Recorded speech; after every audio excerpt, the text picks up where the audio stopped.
Hello, everyone. If you've been worried about whether GDPR applies to you, today's your day to find out. I'm with Amber Hinds. She's the creative director and CEO of Road Warrior, and she's going to tell us all the answers. So stick around. Welcome to Your Mark on the World, bringing you another changemaker with champion of social good, Devin D. Thorpe. Amber, welcome to the show. Hi, I'm glad to be here, Devin. Well, we're thrilled to have you, and we're scared to death. I think the first thing that we need to establish is, to whom does the GDPR rules apply? These are European rules, so clearly they can't possibly apply to small nonprofits and social entrepreneurs operating in the United States, can they? That's what we all wish, right? But no, unfortunately, they do apply nationwide.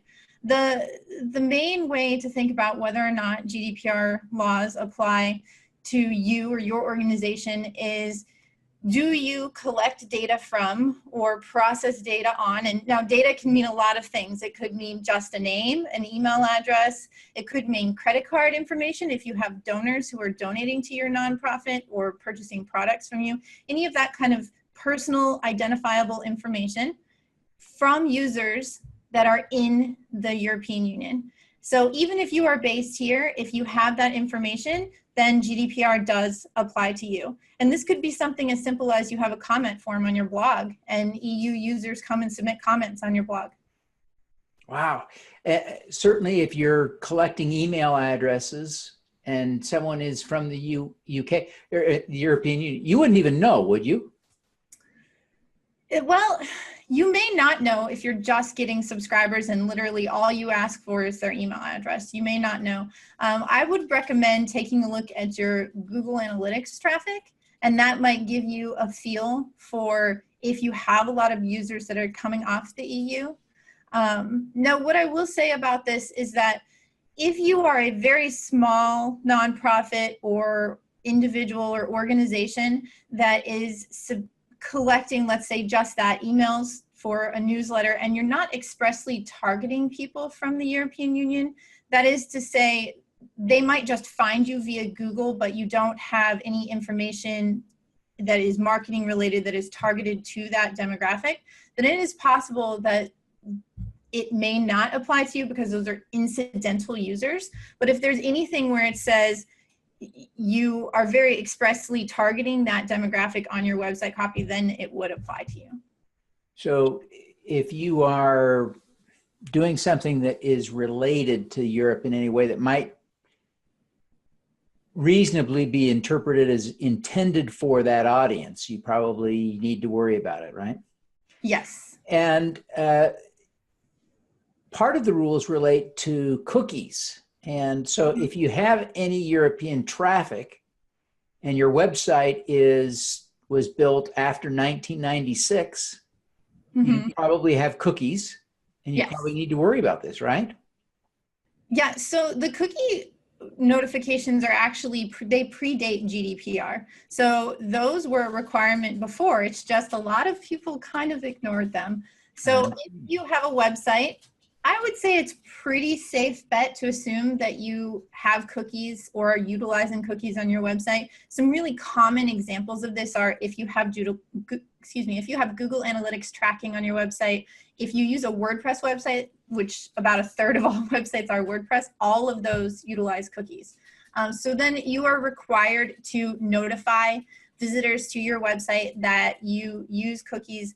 They're required to give consent, and you have to give them a link to your cookie use policy that explains why you use cookies and what information is stored in cookies. Okay. Wow, this is so scary. This is so scary. Let's figure this out. Let's start with, we focused so far on who needs to worry about this, and it's almost everyone who has a website. So let's now focus on what we need to do. So let's go through the requirements. I think you sent over a list of about 5 different requirements that, about the language that organizations use, They can't bundle items. You know, someone with parental responsibility has to opt in for young people. If there's a breach, you have to notify people. Let's go through that. It just seems so overwhelming for small organizations. Let's think about how we do this. So there is kind of a long list, but I'll say it kind of boils down to three main themes. The first one is consent, which is that anytime you collect information on an individual, they need to consent.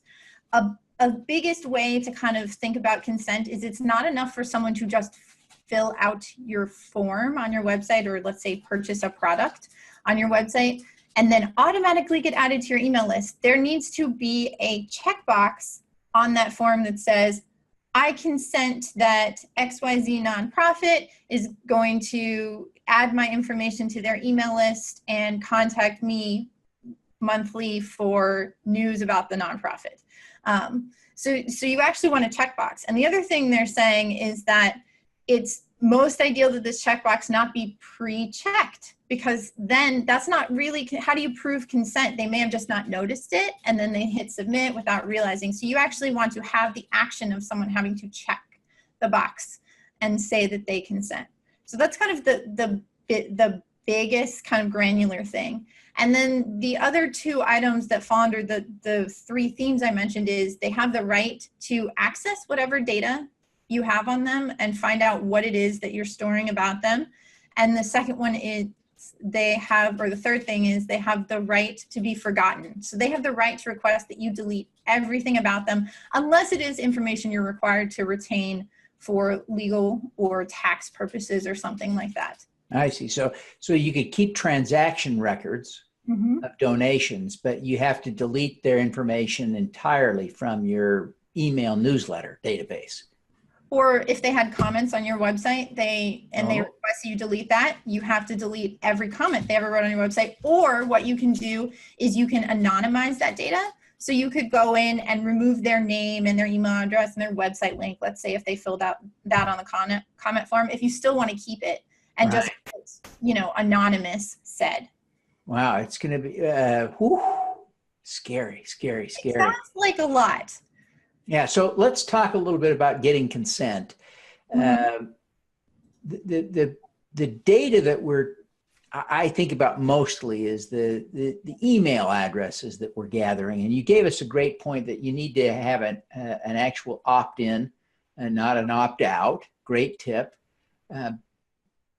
Most email gathering software, Constant Contact, MailChimp, they all have that feature, right? Where you can set that up. And most do that by default, right? Yes. If you're using most of their embedded subscribe forms, like let's say you use MailChimp or Constant Contact and you get the little widget code that they give you in their platform to put on your website, then typically that's going to be enough and it's going to cover your basis. Where it gets a little bit more complex is if you have a website where you've built a form on your website and then used that form and synced it up so when people fill it up, they automatically go out to your email list. And so that's where you want to make sure that form that you set up on your website is compliant. A really good option for email gathering is use that double opt-in feature, which is where someone fills out the form and then it's going to send them an email and say, hey, we're so glad you want to join our list. You have to confirm your subscription by clicking this button. So then that's a good way to prove too, right, that it wasn't Joe adding Susie's email list or email address to the list. It was Susie because Susie then clicked the button in her email to confirm. I know we've had some clients say, but then some people, I'll have less opt-ins. That's okay. That's a good thing. You only want the people who really actually want to get your newsletter on your newsletter, because then they're more likely to open it and engage with it and, really support your organization and your efforts. Now, what do you do about the names you gathered over the last 5 years or 10 years? You've got all these old email addresses and names in there. You don't know where they came from. Maybe it happened before you were even part of the nonprofit or the social venture. Now it's your turn to deal with this stuff. What do you do to get that data compliant? So there's two ways two schools of thought on this. You may have seen, I'm not sure if you got any of these personally, Devin, but you may have seen some emails that went out and said, hey, we want to make sure you still want to be on our email list. If you don't click here to confirm, we're going to remove you from our email list by this date. That is something that you can do. And I know a large number of organizations have gone that route.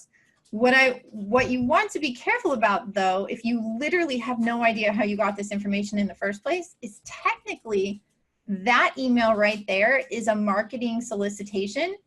And if you don't know that they opted in the first place, that email could actually be against anti-spam laws because you're marketing to them in their email and you don't know that you have permission.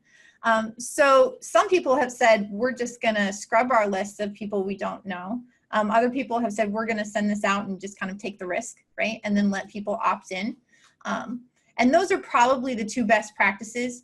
The third one is you let your list keep going and see what happens. But generally, I would say the best practice is you either ask them to opt in, again, if you're not sure, or you just go through and delete everyone. And this is something that we recommend anyway on kind of a regular basis, is going through your email list and get rid of people who don't open your emails. You don't need that. And then the next time you send out an email list, you'll go from a 12% open rate to a 30% open rate, and your board will think that you're doing a really awesome job, right? Yeah, that's a great point. So it's great insights. So let's talk a little bit about how when someone asks to have their data removed. What about the data that's being stored by the cookies or in the cookies? That isn't personally identifiable to most of us, but is there a technical way that it could be? Do we need to worry about that purge? So cookies are definitely a little bit more challenging just because it really depends upon what sort of cookies you're using on your website. So I could speak maybe to a really common one, which is Google Analytics. Google Analytics does sometimes store user data. However, there is an option which recently rolled out. If people have access to their Google Analytics account, they probably got an email asking them to go in and check and see how long they want to keep data stored for. You can also go in on the settings on your Google Analytics and ask it to just anonymize immediately. It's a little more challenging because every cookie situation is a little bit different. What I would say is just make sure you have a clear policy about what the cookies are. And then either you often see these as sliding notifications that come down from the top or up from the bottom, or even a pop-up right when you go on the website. That's like right in their face that says, we use cookies, here's what we do.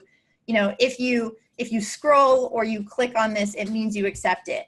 So as long as you have that clearly on there, I think you're fine. And at this point, I feel like most consumers know that websites that do cool things require the use of cookies. And so they're going to want to interact with your website anyway. Okay. So is there a plugin or a widget or something that you can add to a WordPress site or another site to create that pop-up? Yeah, there are a couple of options. On the WordPress side, which is what I'll admit I'm the most familiar with, there is a recent plugin that came out. It's called the Gdpr framework plugin, and it integrates with a lot of popular WordPress plugins like WooCommerce and Gravity Forms and all of that sort of thing to get you set up with the consent.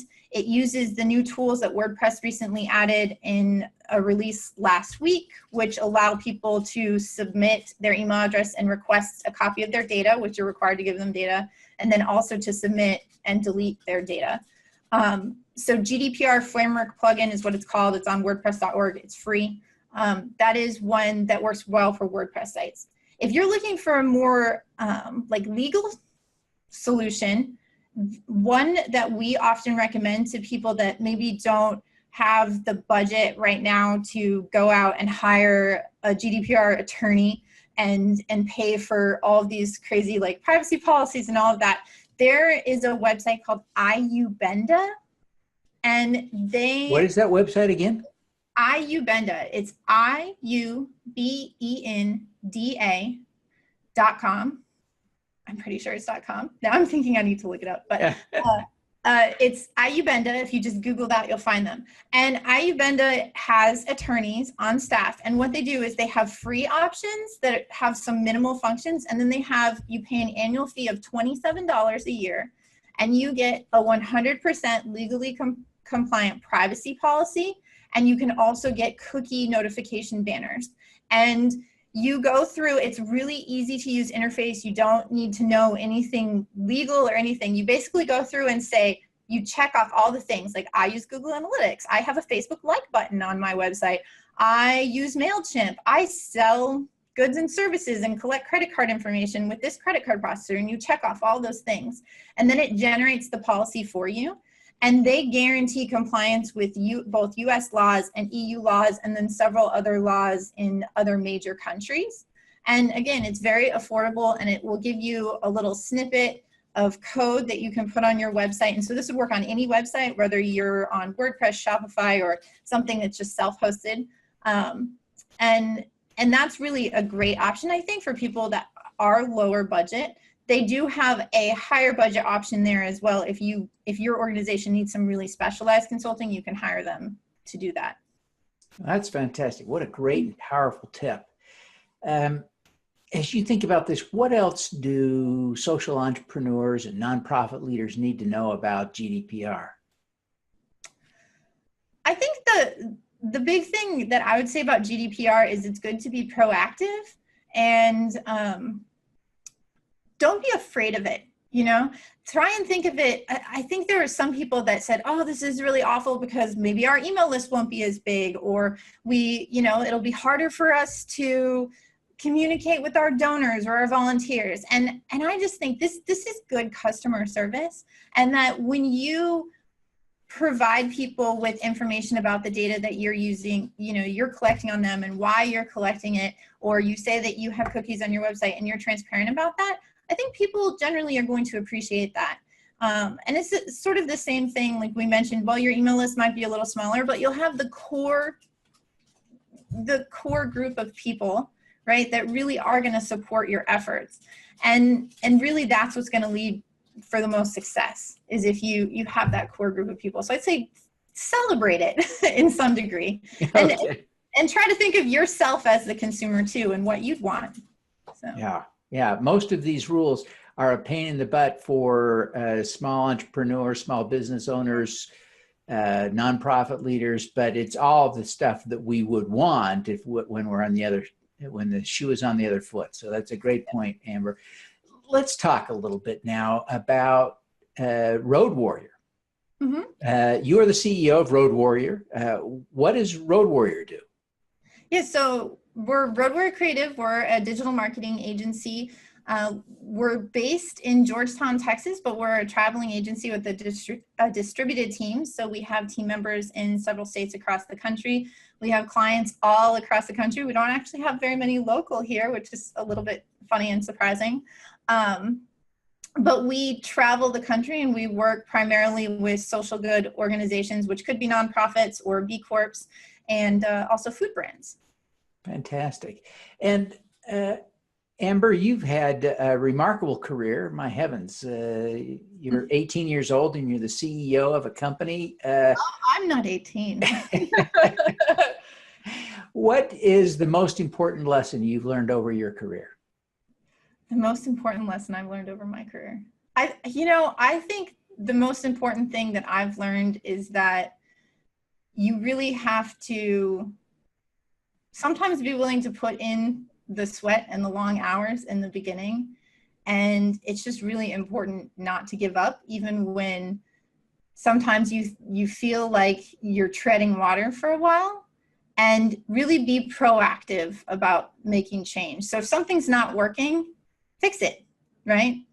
Find another way, find a mentor or a group of individuals that you can meet with once a month for coffee or lunch or something that are in your industry, and you can talk to them about what's going on. And I think that's what's helped me the most in being successful and growing our company, was not being afraid to take on new challenges or to learn new things, and not allowing myself to stagnate or be just the way I am. Like always saying, what can I do that's better? How can I improve? And then I felt like I had the most growth. That's great insight. Amber, obviously you could be doing anything. You're super bright and talented, but you've chosen to create your organization around serving social good organizations, social entrepreneurs, B Corps, nonprofits. Why is that important to you? You know, when I graduated from college, I first started working in higher ed, and I really enjoyed that sort of work experience versus some of my internships I had in college, which were in a for-profit world, because I felt like in where I was in higher ed, I was really helping people and giving back to the community. And so I think that laid a good foundation for me when I went out to work on my own. I always just think about, for me, wanting to have a bigger impact and how can I give back to the world? And I don't necessarily always have the answers as far as what I can do what I can personally do to create change, but I see other organizations out there that are doing really amazing things in their community and creating change. And so I figured out that I could then support their efforts by sharing the knowledge that I had and the skills I had on the marketing side. So for me, I think that was really what drove me, is I wanted to be able to make a difference, and it almost seemed like there are amazing people that are doing this. Why don't I help them instead of trying to figure out what my special thing might be? Oh, fantastic. Now, Amber, what is your superpower? What is my superpower? Oh, you didn't warn me about this question in advance. I think my superpower is, I don't know. That's a really hard question. I think it's maybe being tenacious, not being afraid to put myself out there to some degree. I think, I'm a really hard worker, and I like to experience new things and have adventures. And I think for some people that's a little bit more of a challenge, but for me, I do okay in that environment. And so I tend to think of it as a strength and something that's helped me a lot.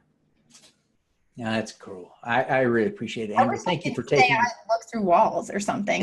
Yeah. Well, Amber, we thank you for taking the time to be with us. We really appreciate it. I know you're busy and you've got to be on your way, but before you go, would you take just a minute and tell us how people can learn more about Road Warrior and connect with you personally? Yes, you can find out more about us on our website, which is roadwarriorcreative.com.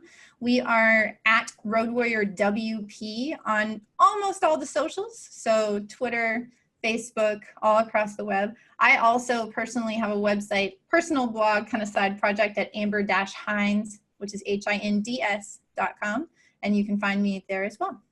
Fantastic. Well, Amber, again, we appreciate all your help today in talking about GDPR. It's scary, but you've really helped us calm our nerves and figure out a strategy that's affordable to go forward.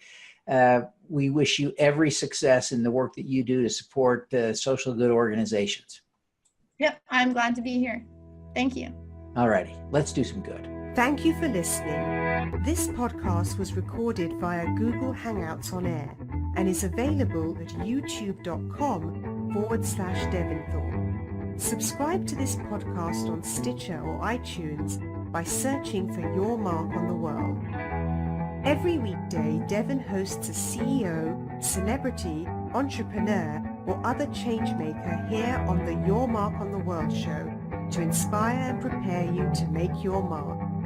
Devin is a champion of social good, writing about, advocating for, and advising people who are doing good. He is a Forbes contributor who is a recognized thought leader in social entrepreneurship, impact investing, and crowdfunding.